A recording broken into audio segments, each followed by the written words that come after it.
بسم الله الرحمن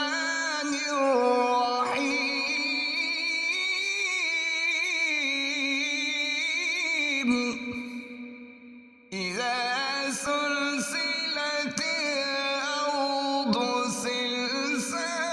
سلسالها وأخرجت الأرض أثقالها وقال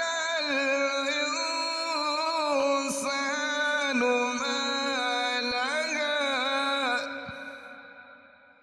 يومئذ تحدث